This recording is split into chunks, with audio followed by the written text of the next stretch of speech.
In many Malaysian neighbourhoods, this sound used to mean one thing: the Roti man is here. For decades, they rode through suburban streets, selling bread, snacks, and becoming a small part of the neighbourhood's daily routine. Today, there are fewer of them, but in this Malaysian neighbourhood, one young man is keeping the tradition alive. A trade now quietly disappearing.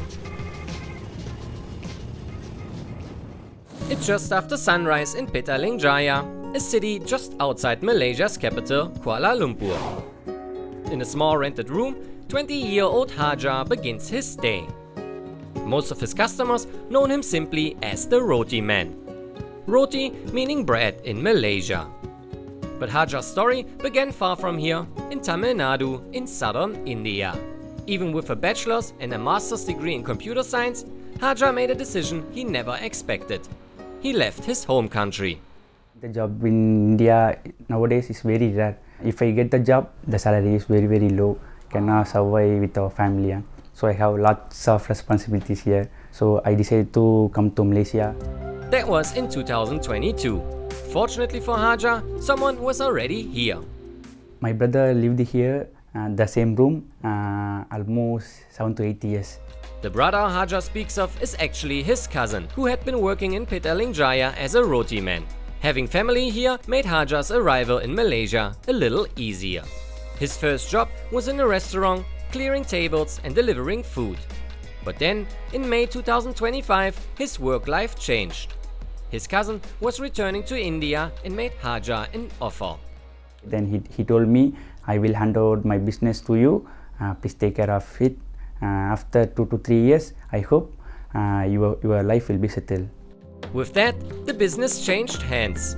But what stayed was the route, the regular customers, and his cousin's motorcycle. Before Haja rides out, he prepares his motorbike. Fresh bread replaces yesterday's leftovers.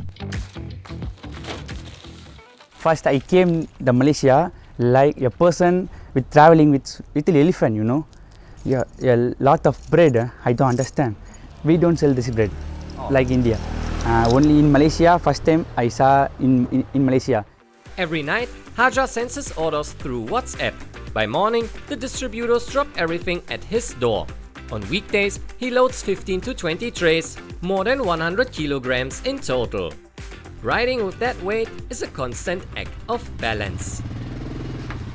Actually, first I tried this motor before 1 year ago. Lots of weight. I 2 times fell down.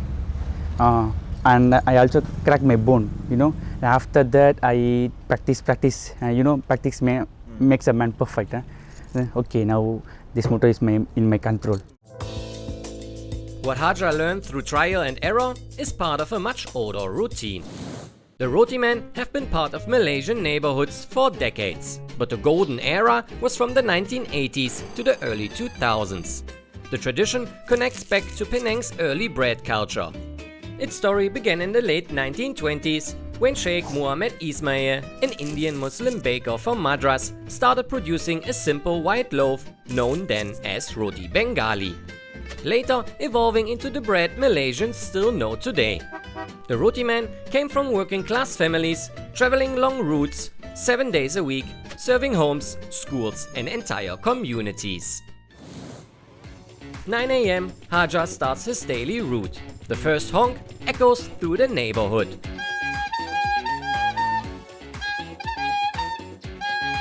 The 20-year-old begins in the same streets every day.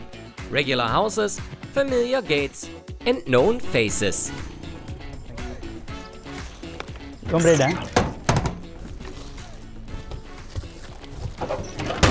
Okay, thank you.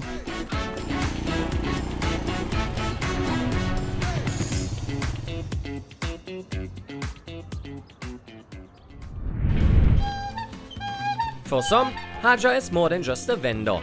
Over time, customers have become something closer to family, like Auntie Elizabeth. She has been buying bread and snacks from Roti men since she was a child. Over the years, I've seen the progression of the roti bais, they used to call them, right? They've been reducing in number, but I'm just glad that I met his cousin, because he was doing the evening route. So then through him I have met Haja. So I'm lucky that my area is serviced by a roti man. Not all housing areas have roti buys anymore, you know. Especially over the last 10 to 20 years, their numbers have fallen sharply. Supermarkets and convenience stores took over the bread market. Urban lifestyles changed people's buying habits, and younger folks rarely enter a trade once dominated by older men. In many neighbourhoods in Malaysia, roti men have disappeared entirely. I'm lucky actually. The area is still serviced by a roti man, because once we were really stranded, we needed more bread, and he was the only one we could ask, and he really went out of his way to get it for us, you know. So, and he will tell me, oh, okay, don't take this one because, you know, it's going to expire. The shop is not going to tell you that.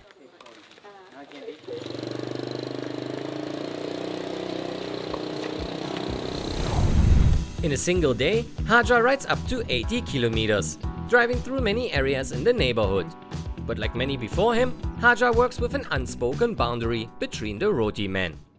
We are working together like a friend, brother, like that.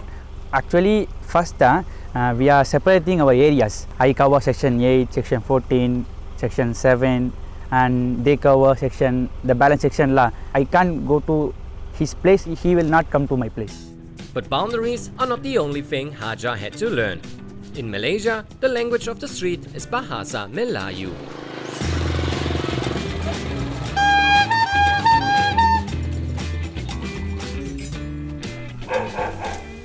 Roti belantar boleh? Boleh dah. Boleh ha? Torok dah. Lagi? Itu saja. Itu saja? Tapi 2 orang ada? Tak boleh habis lah. Kalau banyak-banyak makan nanti tak boleh jalan. Ya ke? Kembung. Makan kuat-kuat lah. Abang punya kerja macam kuat ha? Okey ha? Okey. Tak apalah. Okey, terima kasih. Okey. When Haja first arrived in Malaysia, he didn't speak the local language. Even basic things were difficult at first. Understanding numbers, handling prices, or talking to customers. Learning a new language is of course difficult, you know. But my brother give me the book, and I have a lot of friends here, my kampung friends. Morning I learn one word, evening I forgot it. If a person Bahasa Melayu learn, he can survive. He learned the language the same way he learned riding the motorbike, slowly through repetition, customer by customer, word by word. 1 p.m. By the early afternoon, the heat reaches its maximum with up to 36 degrees Celsius. The first part of the route is complete. Time for a short break at a small restaurant that reminds Haja of where his life in Malaysia first began. When I come to restaurant like this, it reminds me to my first job, because my restaurant work teaches me lots of things like failures.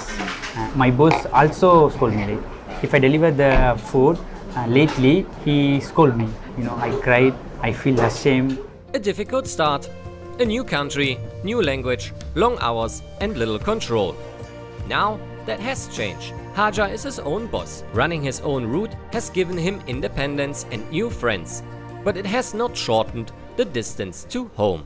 I message my mother, father, siblings every day. She also calls me every day because I miss my mom, right? I miss my mom, father, my friends, my home. Before Haja can even get back on the road, someone approaches his parked bike. Another sale already waiting.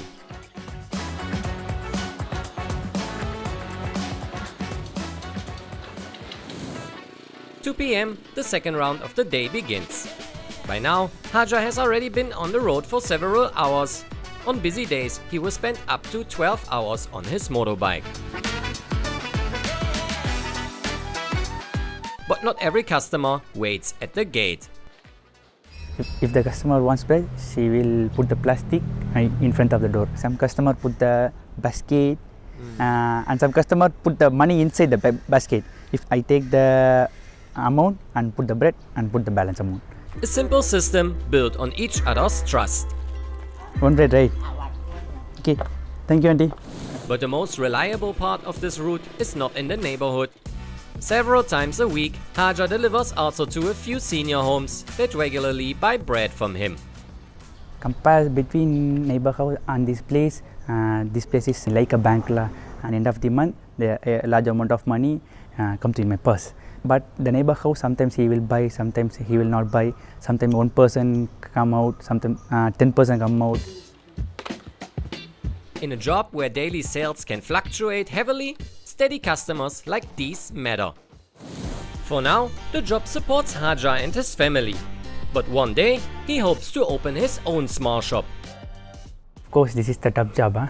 I sitting on my bike almost 15 to 16 hours and I have back pain here. But one thing, if we love our job, there is no tough job in this world. This is the job who feeds me and my family. So I love my job very much. The Roti men of Malaysia may be fewer than before, but as long as a motorbike starts each morning and the honk echoes through the streets, this tradition continues.